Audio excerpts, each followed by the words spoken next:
Assalamualaikum warahmatullahi wabarakatuh. Perkenalkan, nama saya Raffi Ahmad Alfian, NPM 03.2024 dari Teknik Elektro. Di sini saya akan membahas tentang PEMFC. Apa itu PEMFC? PEMFC adalah singkatan dari polimer elektrolit membran full cell atau biasanya disebut dengan sel bahan bakar membran pertukaran proton. PEMFC adalah perangkat elektrokimia yang mengubah energi kimia hidrogen dengan oksigen menjadi sebuah energi listrik. Selanjutnya, untuk pendahuluan, alternatif hijau dan ramah lingkungan sangat dibutuhkan dalam berbagai bidang, termasuk energi. Penggunaan bahan bakar fosil sebagai sumber energi menghasilkan emisi gas rumah kaca yang menghasilkan lingkungan dengan kesehatan manusia.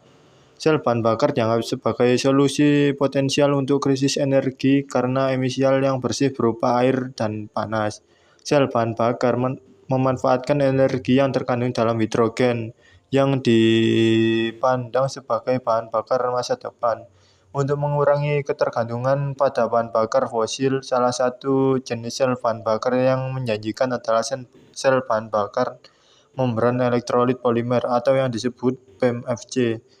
Karena suhu operasinya yang rendah dan kesesuaian untuk mengaplikasikan mobil maupun stasioner. Untuk metode yang digunakan yaitu metode yang kami gunakan kali ini mengobservasi mengenai proton exchange membran full cell. Yang kedua, melakukan eksperimen langsung dengan memantau kepadatan daya efisien termahal dan degradasi membran, atau yang disebut kita juga mengobservasinya. Ketiga, melakukan simulasi numerik menggunakan computational fluid dynamics CFD dilakukan untuk memvalidasi data eksperimen.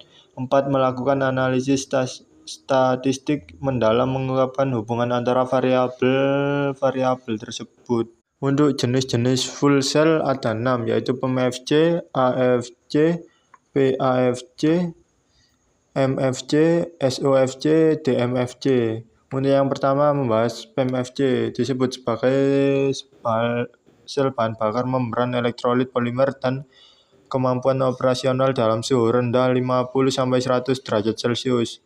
Untuk AFC, jenis ini menggunakan larutan alkalin terutama kalium hidroksida KOH sebagai komponen elektrolitnya.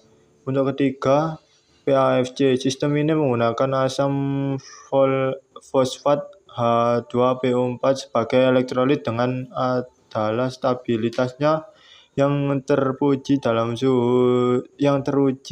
pada suhu tinggi sekitar 150 sampai 200 derajat Celcius. Untuk yang selanjutnya, nomor 4 adalah MCFC. Varian ini menggunakan garam karbonat cair sebagai media elektrolitnya.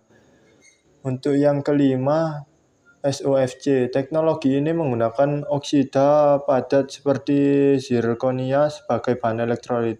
Ini beroperasi pada suhu yang sangat tinggi, yaitu suhu antara 700 sampai 1000 derajat Celcius. Untuk yang terakhir atau keenam yaitu DMFC. Sistem ini menggunakan metanol secara langsung sebagai sumber bahan bakarnya, menghilangkan kebutuhan untuk proses reformasi. Untuk prospek masa depannya, Indonesia memiliki potensi besar untuk mengembangkan penelitian dan penerapan sel bahan bakar atau full cell, terutama dalam mendukung transisi energi yang berkelanjutan. Penerapan full cell di sektor transportasi mobil dan sepeda motor listrik berbasis full cell dengan meningkatkan kebutuhan kendaraan listrik. Full cell juga dapat menjadi alternatif terutama untuk kendaraan berat atau jarak jauh, seperti kapal, kereta api. Full cell dapat digunakan untuk dekarbonisasi sektor transportasi laut dan darat yang besar di Indonesia. Untuk yang selanjutnya adalah ketahanan. Bisa dilihat pada tabel berikut.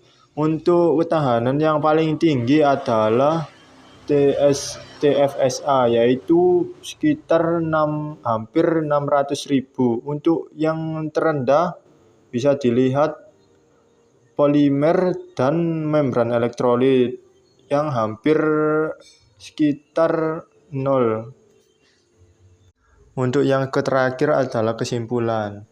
PMFC menawarkan solusi energi bersih untuk kendaraan listrik yang ada di Indonesia maupun di luar negeri juga. Pengembangan material seperti PBI dan menurunkan biaya operasional. Yang ketiga, riset lebih lanjut memerlukan untuk meningkatkan efisiensi daya tahan. Yang keempat adalah kombinasi membran elektrolit dan polimer menunjukkan bahwa potensi terbaik. Sekian dari saya. Wassalamualaikum warahmatullahi wabarakatuh.